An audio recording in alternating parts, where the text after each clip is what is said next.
Hello mga kapatid, kumusta po ang ating buhay ngayon? I hope na sa mabuti tayong kalagayan. Ang pag-aaralan po natin ngayon ay dito sa Revelation chapter 2 verses 3 to 4. Sabi po dito, "You have persevered and have endured hardships for my name and have not grown weary. Yet I hold this against you. You have forsaken your first love." Totoo po ito. Itong book na to nasa huling huling Biblia, huling book ng Biblia. Ito ay nasa Revelation.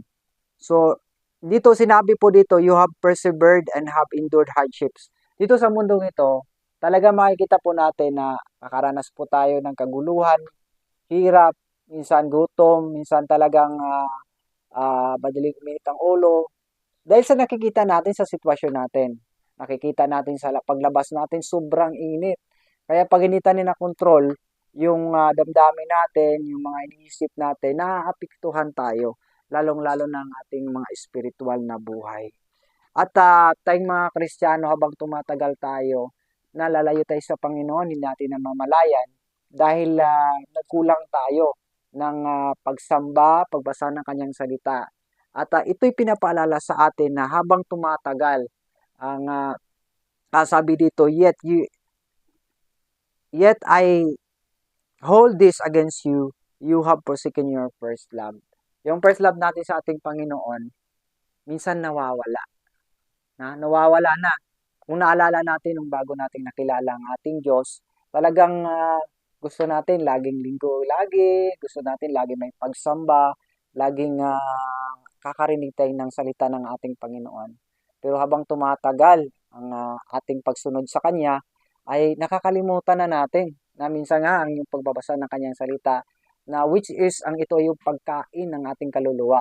Kung ang ating mga physical ay pinapakain natin ng mga pagkain, gusto pa natin lagi mga masasarap, na yung totoong masasarap ay talaga namang hindi naman talaga nakapagbigay ng magandang kalusugan sa atin. But itong salita ng Panginoon remind po sa atin na kailangan din nating pakainin ang ating spiritual na buhay through sa kanyang salita. So, na-remind po tayo dito sa Revelation chapter 2, verse 3 to 4, lalo na si verse 4 na nakalimutan na natin yung first love natin. Ang first love natin sa mundo ito ang ating Panginoon.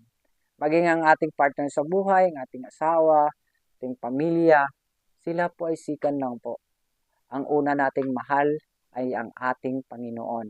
So, amen po ba? Tandaan po natin yan para hindi po tayo mawala sa presensya ng ating Panginoon, hindi po tayo maligaw sa mundong ito na kahit anumang mangyari, kasama natin ang ating Diyos at sa kanyang pagbabalik ay talagang makasama tayo sa rapture of the church. So, I hope and I pray na itong salita na to ay nagbibigay sa atin ng kalakasan, reminders na unahin natin ang ating Panginoon sa bawat araw ng ating buhay.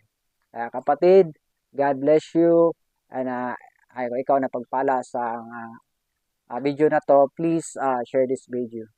Bye-bye!